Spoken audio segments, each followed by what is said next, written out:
언약을 주신 하나님, 아멘. 우리 좌우 옆 사람 인사합시다. 당신은 언약의 주인공입니다. 당신은 언약의 주인공입니다. 아멘, 아멘. 앉아주시기 바랍니다. 오늘 우리 교회 새로 등록하신 분을 소개하도록 하겠습니다. 우리 김선태 성도님 어디 앉아 계시나요? 반갑습니다. 큰 박수로.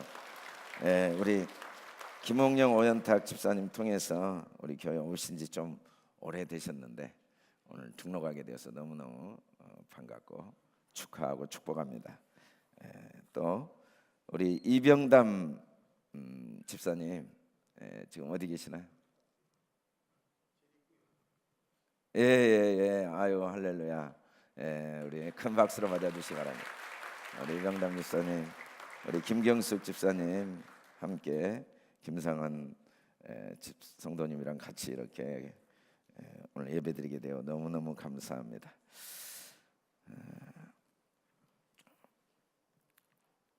우리가 지금 성경 66권을 살펴보고 있는데 성경의 주제는 예수 그리스도. 특별히 그동안 창세기, 그리고 출애굽기, 민수기, 여호수아서, 가나안 땅 정복 역사, 그 사이에 레위기와 신명기, 그리고 욥기가 있다고 그랬죠. 그리고 이제 사무엘상을 지난주 우리가 살폈습니다. 역사의 주관자 되신 하나님. 오늘은 사무엘하, 다윗을 통하여 영원한 언약을 주신 하나님. 이 사무엘하부터 이제 본격적으로 이스라엘 역사가 왕정이 시작되죠. 사무엘하 1장부터 10장의 내용은 다윗의 승리, 분열된 국가, 통일 국가, 그리고 주변 국가까지 완전히 확장되어져서 끝없이 다윗이 승리하고 다윗 왕국이 견고해진 내용입니다. 11장부터는 이제 다윗이 범죄, 간음과 살인죄를 짓고 그 후에 많은 반란이 이어지죠. 압살롬의 반란과 불안과 폭동, 그리고 다윗의 고별사. 그래서 하반부에는 다윗의 고민, 범죄와 갈등의 내용이 자세하게 기록되어 있습니다. 사무엘하에 보면 다윗의 하나님을 향한 소원이 기록되어 있습니다.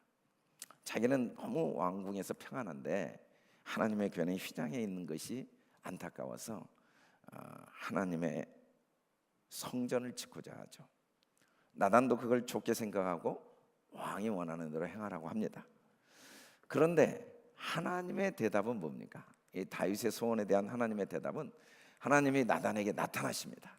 그리고는 내가 나를 위해 내 살집을 건축하겠느냐라고 질문하십니다. 다윗, 네가 나를 위한 성전을 건축할 수 있겠느냐? 내가 언제 누구에게 나를 위하여 내 전을 건축하라고 요구한 적이 있었느냐? 두 가지를 질문합니다. 첫째는 네가 과연 나를 위해 성전 건축을 할 수 있겠느냐? 두 번째는 내가 누구에게 나의 성전을 건축하라고 요구한 적이 있느냐? 이 두 가지 질문에 대한 대답은 다윗은 여호와의 전을 건축할 수 없다는 거죠. 또 하나님은 누구에게도 하나님의 전을 건축하라고 요구한 적이 없다는 거죠. 중요한 건 하나님의 소원인데 하나님의 소원이 뭘까요? 다윗의 소원이 소개될 때 하나님도 그것을 기회로 자기 소원을 말씀하십니다. 양치는 너를 내가 주권자로 삼고 너와 함께하면서 모든 원수를 멸했다. 그리고 내 이름을 위대하게 만들어 줄 것이다. 물론 지금도 위대하지만 지금 위대한 정도가 아니라 정말 모든 사람들 위해 땅 위에 위대한 자들 이름같이 되게 하겠다. 그리고 내 후손들을 영원히 견고하게 해주겠다. 하나님의 소원을 먼저 다윗에게 자세히 소개를 합니다. 만일에 다윗이 뭔가를 하려면 하나님이 원하신 걸 해야겠죠. 다윗이 원하는 걸 하면 하나님께는 영광이 안 되죠. 하나님께서 소원을 좀 더 구체적으로 이야기하십니다. 내 이름을 위해 집을 건축한다. 누가? 자신이 솔로몬을 통해서 건축하시겠다는 겁니다. 그리고 그 나라, 너와 내 자녀 솔로몬의 왕위를 영원히 견고하게 해주시겠다. 혹시 죄를 지을지라도, 범죄할지라도 사람의 매와 인생 친책으로 징계는 하지만 절대로 왕권을 빼앗지는 않을 것이다. 그리고 내 집과 내 나라가, 내 왕위가 영원히 견고하리라. 하나님은 다윗에게 자기 소원을 아주 구체적으로 앞으로 본인이 다윗에게 하실 일을 자세하게 말씀합니다. 다윗이라는 사람이 도대체 어떤 사람인가? 자기를 죽이려고 했던 사울을 2번이나 살려줍니다.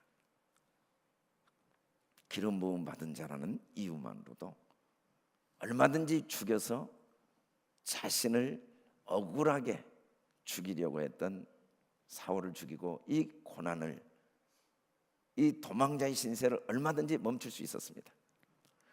다윗이 전쟁에서 승리했을 때 아무런 도움도 참여도 하지 않았던 유다 장로들에게도 함께 탈취물을 나눕니다. 특별히 사울이 죽었을 때 그와 그의 아들을 위해 예가를 지어서 온 백성이 부르도록 합니다.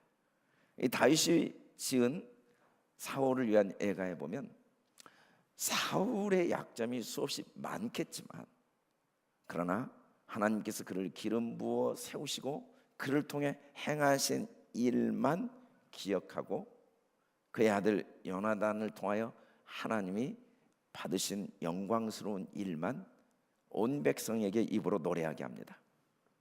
인간적으로는 자기 원수고, 인간적으로는 자기가 많은 피해를 입었지만, 그러나 사울 자체를 존중했습니다. 한 나라의 왕이었던 사울을 진심으로 존중한 인격을 가졌습니다. 무엇보다 그는 하나님을 경외했습니다. 하나님을 위해 궤를 메고 다윗성이 올 때 춤을 추고 번제와 화목제를 드렸고, 그리고 하나님을 위해 성전을 짓고자 했습니다. 그의 인격, 그의 인간관계, 그건 정말 흠잡을 데가 없습니다. 물론 그의 믿음은 더더구나 흠잡을 데가 없었죠. 골리앗을 향하여 물맷돌만 가지고도 담대히 나가 골리앗을 때려 죽인 그의 믿음, 하나님이 나와 함께 하시고 반드시 승리하리라는 믿음, 모든 면에서 그가 부른 찬양, 그가 쓴 시, 탁월한 사람이었습니다.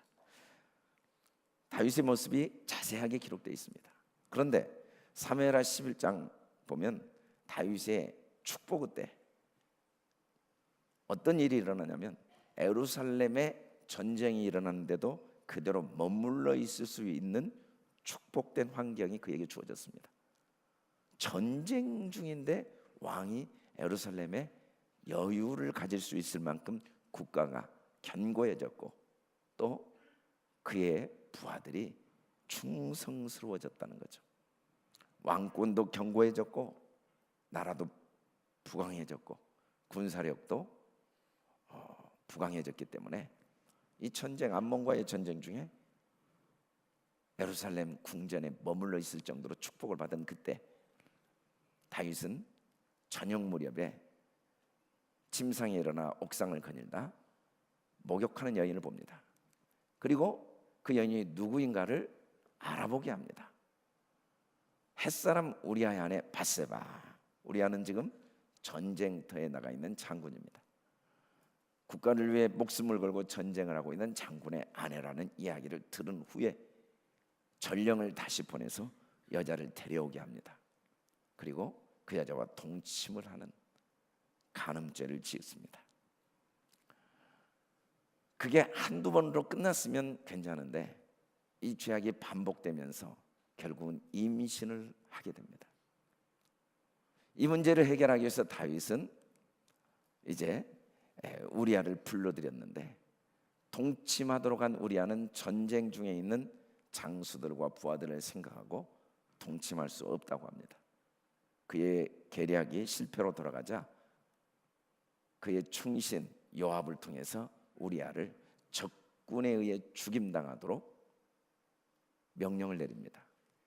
결국은 우리아는 적군에 의해서 비참하게 억울한 죽음을 당합니다.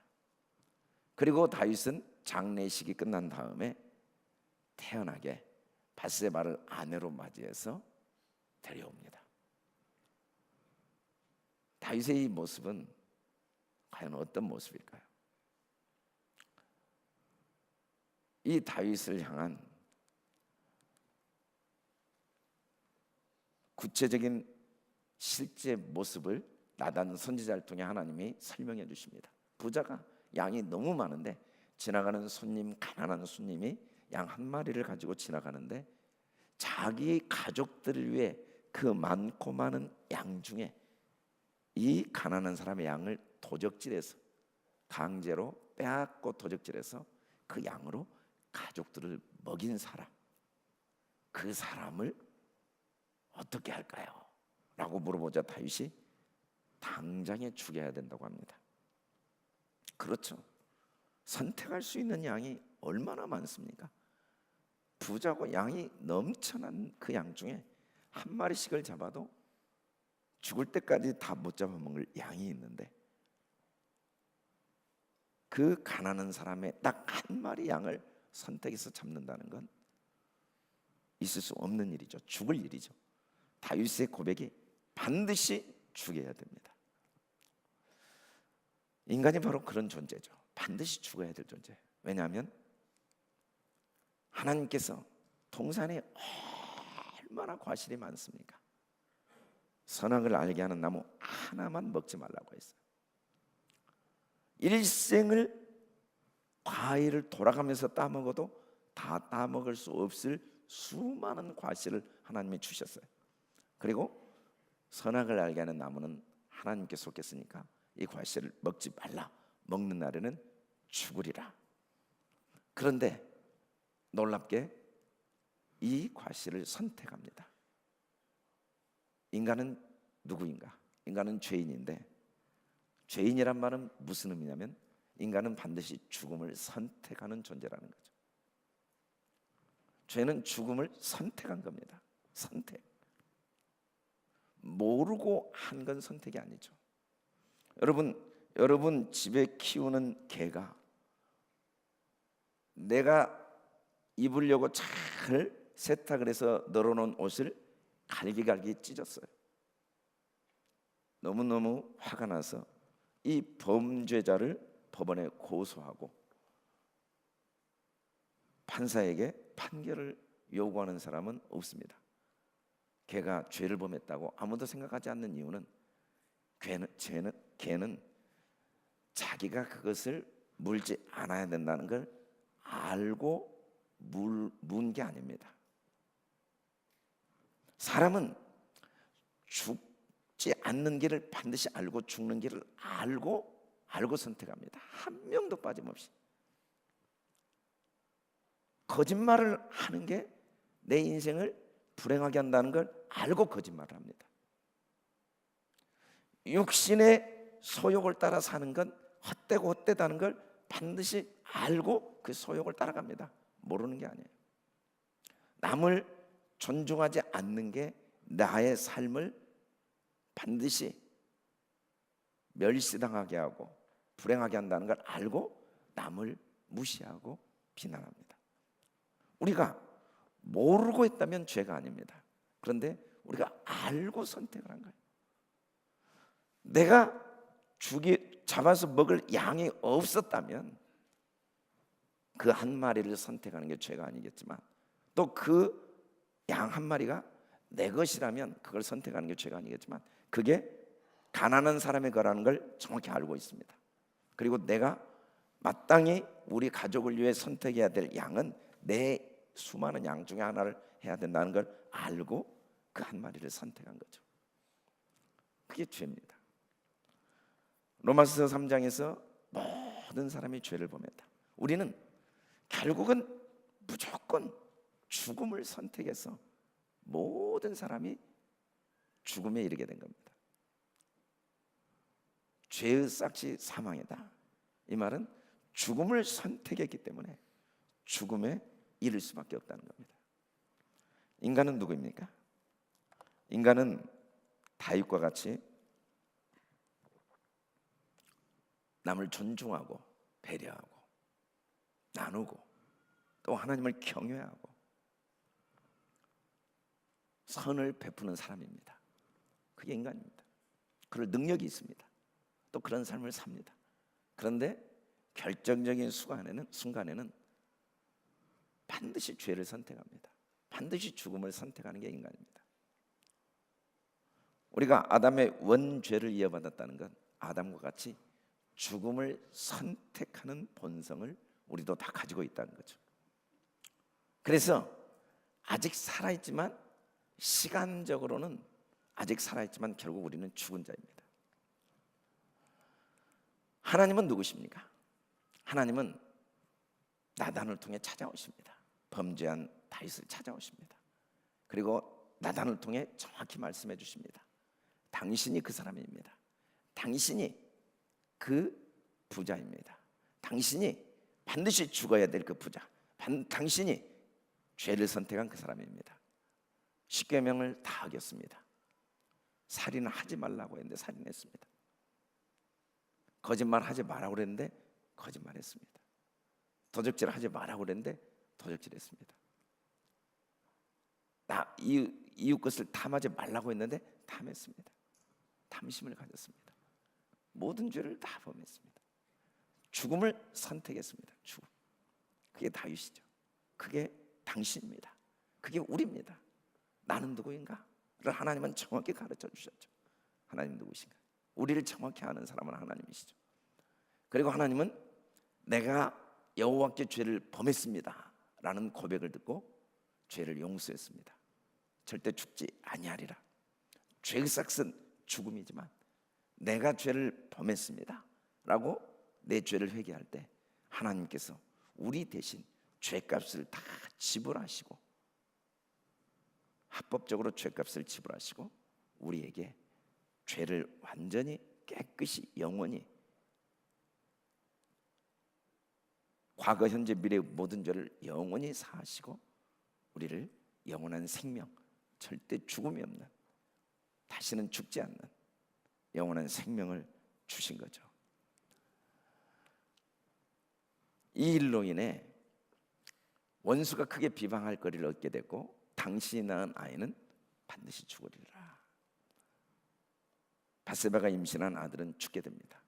그런데 하나님은 다윗이 다시 밧세바와 동침할 때 솔로몬이라는 아들을 주었어요. 아들 이름이 솔로몬인데 그 아들 이름을 하나님은 다시 여디디아라는 이름으로 명하도록 나단을 통해 명령하십니다. 솔로몬, 평화의 사람이란 뜻입니다. 하나님은 다윗에게 평화를 선물로 주셨죠. 범죄한 다윗에게 하나님은 참된 평화를 선물로 주셨어요. 영원한 평화를 주셨죠. 더구나 그 범죄한 다윗에게 하나님의 사랑하심이 영원하다는 걸 증명하셨습니다. 그에게 주신 아들의 이름은 여디디야. 여호와께서 사랑하시는 자. 하나님은 누구를 사랑했습니까? 다윗을 사랑했죠. 누구를 사랑했습니까? 밧세바를 사랑했죠. 누구를 사랑했습니까? 솔로몬 여디디아를 사랑하셨다고 말씀하죠. 사람의 생각은 잘 되는 일의 배경이 내 노력이라는 생각을 할 때가 있습니다. 뭔가 기도했기 때문에, 뭔가 하나님 앞에 충성되게 섬겼기 때문에, 뭔가 하나님의 말씀대로 잘 순종했기 때문에. 반대로 일이 안 될 때는 뭔가 죄가 있기 때문이라고 그럽니다. 죄가 있으니까 어려움이 오고 고난이 오고 시련이 온다라는 생각을 갖고 있습니다. 다윗도 사무엘하 7장에 하나님을 위하여 성전을 짓고자 할 때 그런 확신이 있었습니다. 하나님께서 나의 기도를 들으시고 나의 믿음을 받으시고 통일 이스라엘의 왕국을 이루어 주셨다고 확신했습니다. 그리고 그 나의 헌신과 그 순종을 통하여 하나님이 주신 복에 감사해서 나도 하나님을 위해 성전을 지어드리겠다. 순서가 어떻게 되냐면 하나님 앞에 내가 믿음과 헌신을 드렸더니 하나님이 나를 축복하셨고 그 은혜가 너무 커서 내가 또 하나님을 위해 성전을 지어드리겠습니다. 그게 사람입니다. 근데 하나님은 어떤 분이시냐면 하나님은 죄인을 일방적으로 은혜를 베푸셔서 하나님의 선한 일을 하게 하셨습니다. 그렇게 끝없이 베풀어 주신 은혜를 내 것인 줄 안 순간 다시 인간의 본래 모습, 죄를 선택하는 모습이 드러났을 때 다시 또 하나님은 더 큰 은혜를 부어주십니다. 더 큰 위로를 주십니다. 그게 하나님이시죠. 하나님. 사람은 사람의 행위 때문에 원한을 풀지 못합니다. 용서할 수가 없습니다. 받아들일 수가 없고 잊어버릴 수가 없습니다. 그가 내게 했던 일들을 절대로 없었던 걸로 할 수가 없습니다. 그래서 우리는 사람의 행위가 내 행위의 근거가 됩니다. 그가 나에게 잘할 때 나도 잘할 수 있지만 그가 나를 피해를 주면 나도 그에게 잘해줄 수가 없는 거죠. 그러나 하나님은 사람의 행위의 영향을 절대 받지 않습니다.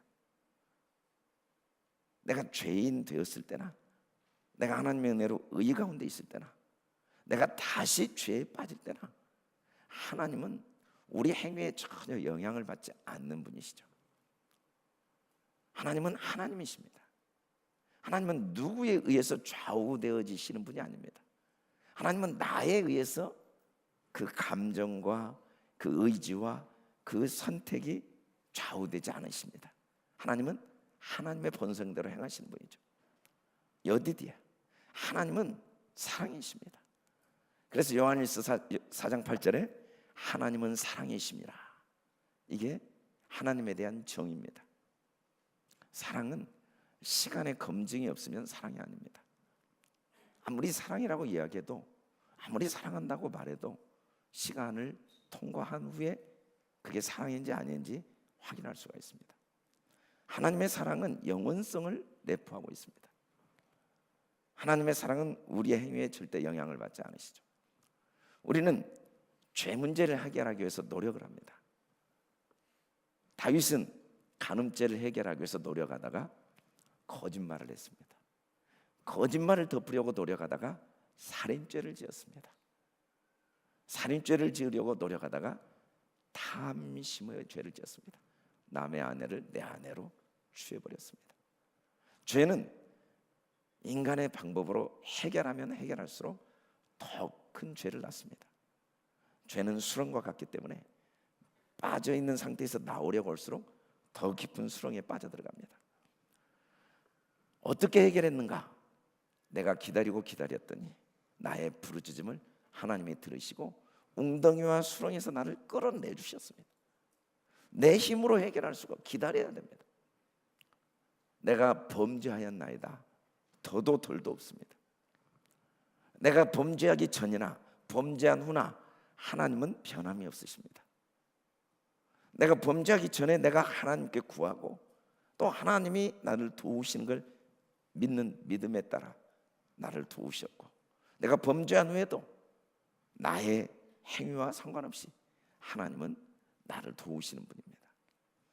그리고 그 범죄는 수렁은 그 웅덩이는 내 인생의 새로운 반석을 경험하는 기회고 내 삶이 견고해지는 기회가 됐습니다.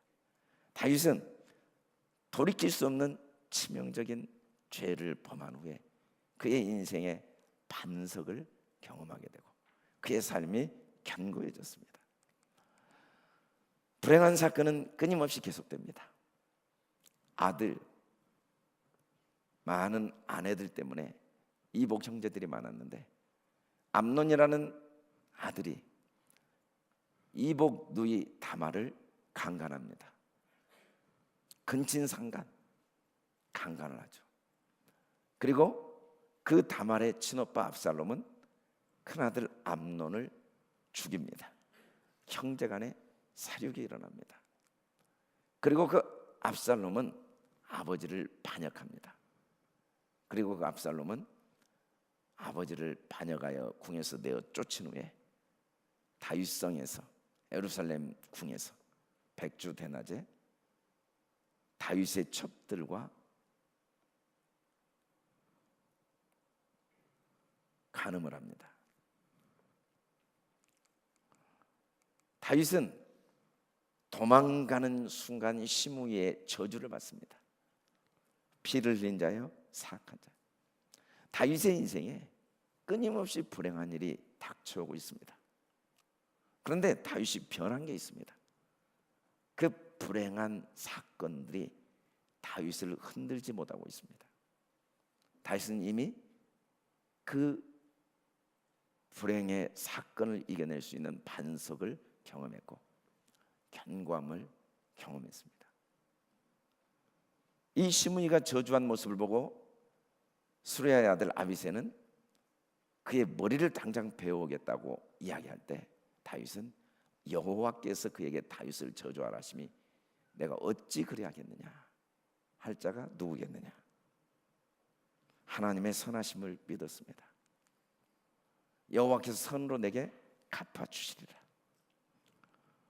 불행의 연속 속에 과거 같으면 내 죄 때문이다 라고 자책과 자학의 수렁에 빠질 텐데 그는 불행의 연속 속에서 하나님의 선하심을 믿었습니다. 솔로몬 그의 안에 세상이 줄 수도 빼앗을 수도 없는 평화를 누리고 있었습니다. 다윗이 불행한 사건에 대해서 압살롬은 죽었을 때 다윗의 아름다운 신앙의 이유가 무엇인지 사람들과 다윗이 다 함께 알 수 있게 되었습니다. 그 전에는 다윗도 사람들도 다윗 때문에 다윗의 아름다운 믿음이 있었다고 생각했습니다. 그러나 압살롬의 죽음 이후에 다윗의 아름다운 신앙의 진짜 이유는 오직 하나님의 은혜인 걸 다윗과 다윗의 모든 백성들과 신하들이 고백하고 알게 된 거죠. 사람들이 왜 남을 비난하고 또 남과 비교할까요? 그건 내가 누구인지 몰라서 그래요. 내가 누구인지를 모르는 무지에서 나오는 교만 그리고 자랑이죠. 왜 우리는 내 마음에 평안이 없을까요? 왜 우리는 아직도 주어진 환경이 내 인생을 흔들어서 수렁에 끊임없이 밀어넣을까요? 그건 아직도 우리의 신앙의 기초가 하나님의 언약이 아니고 하나님의 은혜가 아니고 그 하나님의 변함없는 사랑이 아니고 하나님보다 더 큰 것들이 많기 때문이죠. 이 세상에 하나님의 은혜보다 클 수 있는 건 없습니다. 인간의 행위도 인간의 죄악도. 우리가 정말 하나님의 은혜를 알면 다윗과 같이 불쌍히 여기고 이해하고 긍휼히 여깁니다. 끊임없이 일어난 견딜 수 없는 불행의 사건의 연속 속에 다윗은 그 사건 하나하나에 자기를 똑같이 본 겁니다. 결국 죄를 선택하는 인간, 결국 하나님의 은혜 가지고는 아무것도 할 수 없는 인간의 모습을 계속 보고 그들을 위해 기다리고 기도하죠. 다윗이 압살롬을 위해 눈물을 흘릴 때 요압은 받아들일 수 없었습니다. 당신을 반역한 그 아들을 죽인 우리를 생각해서라도 눈물을 흘리면 안 됩니다. 우리가 뭐가 됩니까? 도저히 받아들일 수 없습니다. 그러나 다윗이 흘린 눈물은 반역한 압살롬을 죽인 사람들에 대한 섭섭함이 아니고 한 인간의 본질을 이해한 긍휼이죠. 인간이 누구인가? 인간은 결국 죄를 선택하는, 하나님의 은혜가 절대적으로 필요한 불쌍한 존재. 인간은 결국 죽음을 선택할 수밖에 없는, 그래서 암논이 다말을 강간하고, 그래서 압살롬이 암논을 죽이고, 그래서 압살롬이 아버지를 반역하고, 그래서 시므이가 다윗을 저주하는 걸 이해했기 때문에, 그리고 그 인간의 죄악 가운데 하나님의 긍휼과 은혜를 알지 못하는 모습이 가슴 아파서 우는 거죠. 로마서 4장 6절에 보면 일한 것이 없이 하나님께 의로 여기심을 받은 사람의 복에 대하여 다윗이 말한 바, 불법의 사함을 받고 죄가 가려짐을 받은 사람들은 복이 있다. 진짜 복이 무엇인가? 하나님의 용서를 아는 사람, 하나님이 죄를 다시는 기억지 않고 영원히 사하신 걸, 가리워진 걸 아는 사람. 다윗은 불행한 사건이 일어날 때마다 그를 끊임없이 뒷목을 잡은 죄책감, 죄의식을 떨쳐버리고 끊임없이 하나님의 선하심을 향해 전진할 수 있었던 이유는 이미 하나님으로부터 죄가 깨끗이 해결됐고 그 죄가 다시는 기억되지 않는다는 걸 아는 복 때문에. 만일에 다윗이 이 복을 받지 못했다면 다윗이 이 세상에 제일 불행한 사람일 수밖에 없습니다. 그보다 더 비참하고, 그보다 더 초라하고, 그보다 더 부끄러울 사람은 이 세상에 존재하지 않습니다. 아무리 죄를 많이 지어도 다윗처럼 수천 년 동안 그 죄가 수없이 많은 사람의 입에 오르내리는 사람은 없습니다. 그것도 아주 세밀하게, 아무도 몰래 은밀하게 지었던 죄악들이 하나하나 노출된 사람은 없습니다. 그래서 영원히 불행해야 됩니다. 그러나 그가 행복할 수 있었던 이유는 그의 좋은 믿음 때문도 아니었고, 그의 좋은 인격 때문도 아니었고, 그의 위대한 업적 때문도 아니었고, 죄 용서함의 은혜를 알았기 때문에. 그래서 다윗은 고백합니다. 인생의 최고의 행복이 무엇인가? 죄 사함을 받아들이는 것, 죄가 가리워져서 더 이상 보이지 않는 것, 끊임없이 우리의 뒷덜미를 잡아채는 죄책감과 죄의식을 이겨낼 수 있는 사람, 그 사람이 진짜 복 있는 사람이다. 다윗은 죽음이 눈앞에 왔습니다. 다윗의 마지막 죽음이 왔을 때 그의 결론이 무엇입니까? 돋는 해의 아침빛, 구름 없는 아침, 비 내리는 광선, 땅에서 음이 돋는 새풀, 비교할 수 없는 위대한 찬란함, 그 원대한 생명력과 그 아름다운 꿈과 비전을 반복하여 표현하고 있습니다. 아침에 돋는 해, 구름 없는 아침, 비 내리는 후 광선, 땅에서 오미 돋는 새풀.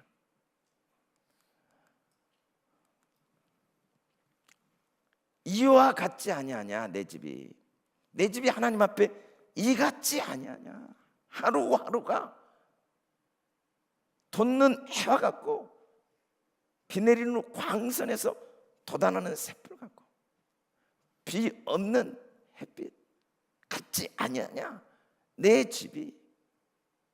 하나님이 나와 더불어 영원한 언약을 세우사 그 영원한 언약의 내용이 만사에 구비하시고 때마다 모든 필요를 다 예비하시고 다 공급하시고 만사 반드시 가장 좋은 것으로 견고하게 하시고 모든 사건 상황들은 나를 더 견고하게 하시고 나의 모든 구원을 친히 이루시고 그리고 나의 모든 소원도 이루어 주셨고 이루실 것이다.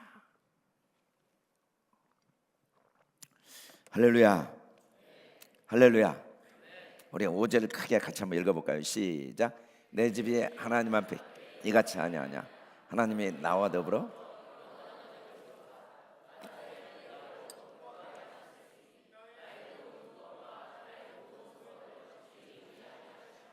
아멘. 영원한 언약의 성취, 다윗의 자손 예수 그리스도가 오셔서 약속대로 그리스도 안에서 하나님의 모든 언약은 영원히 유효합니다. 영원히 하나님의 언약, 하나님의 그 영원한 언약. 나와 내 집이 범죄했어요. 그 삶의 마지막이. 지금 내 모습은 늙고 병들어 죽음이 눈앞에 왔어요.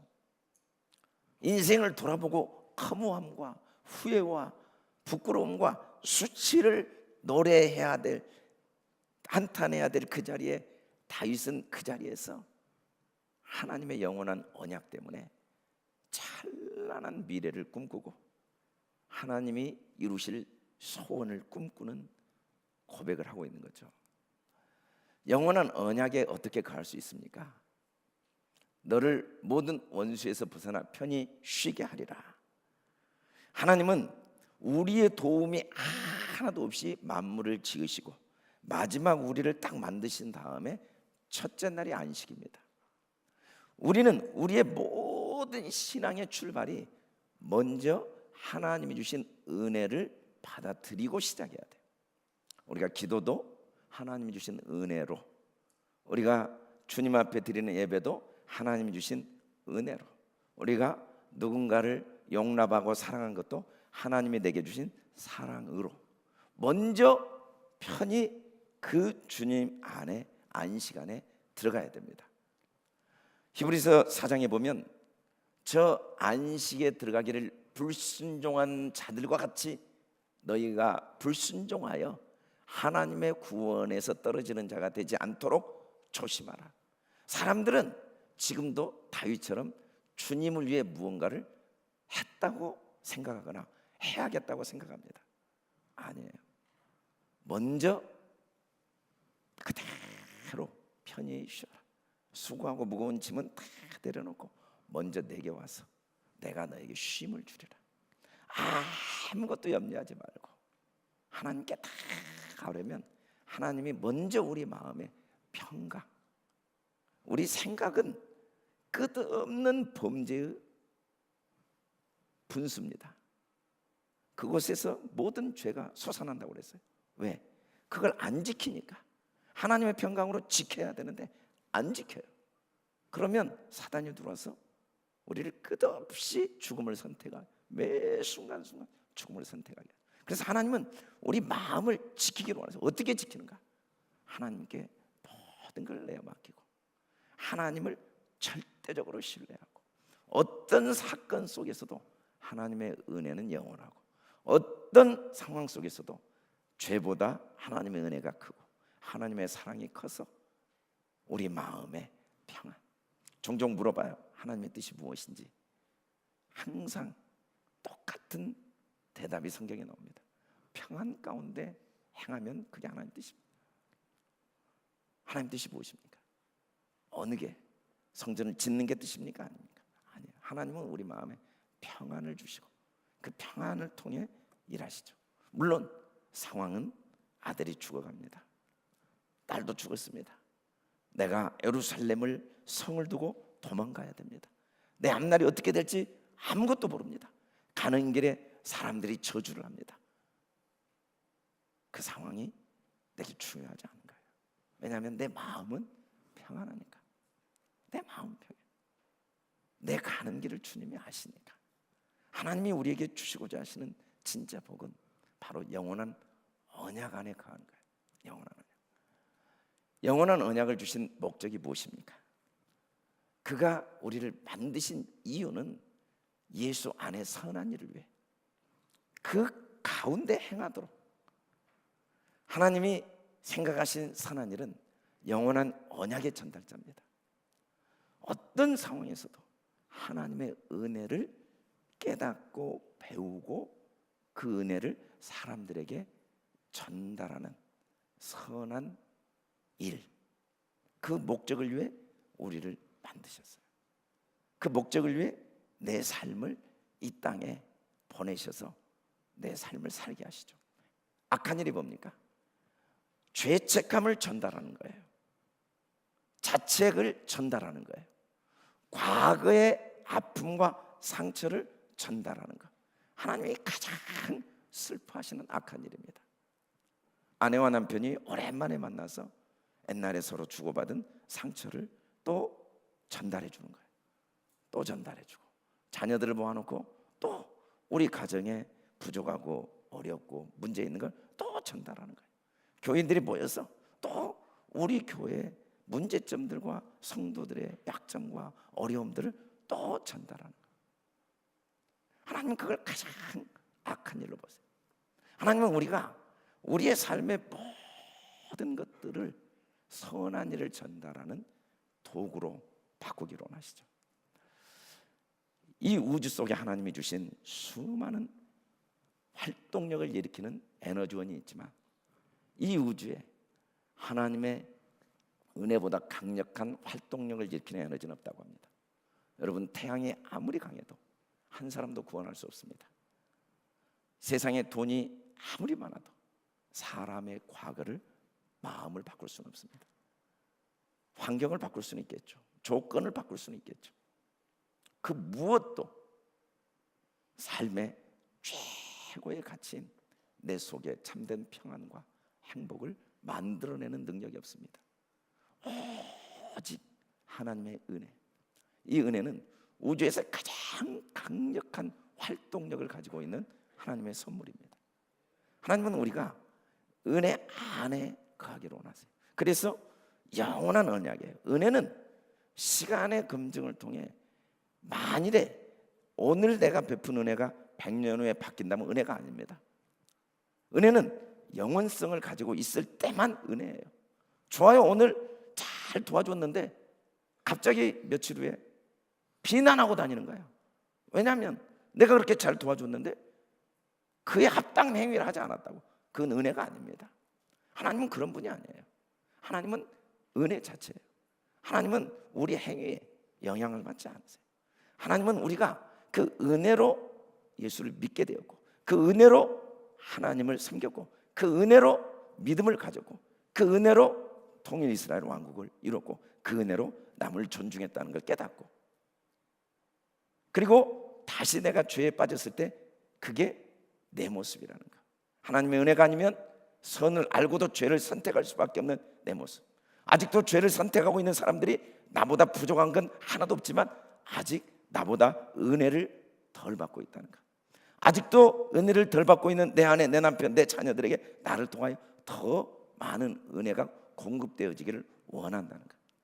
우리가 이 세상에 예수를 믿고 산다는 건 나를 통하여 가는 곳마다 하나님의 은혜가 전달되어져서 그 강력한 은혜의 활동력으로 사람들이 살아나고, 생명이 살아나고, 가정이 살아나고, 세상이 살아나기를 원하신다는 것. 언약 안에 행한다는 건 죄마저도 은혜의 재료로 바꿔버린 겁니다. 그 죄를 통해 하나님의 은혜를 증거하는 재료, 상처와 아픔을 통해 하나님의 은혜를 증거하는 재료로 사용하는, 감사함으로 받으면 버릴 것이 하나도 없고 모든 게 은혜가 돼요. 은사가 돼요. 은사. 하나님의 은혜를 전달하는 은사. 다윗보다 더 큰 은혜를 전할 수 있는 사람은 역사상에 없어요. 왜냐하면 다윗이 누구보다 큰 고통과 아픔을 겪었기 때문에. 이 정도의 아픔이 아니라 다윗이 겪었던 아픔의 10,000분의 1만 내 것이 되어도 우리는 삶을 포기해버릴 수 있는 연약한 사람들이에요.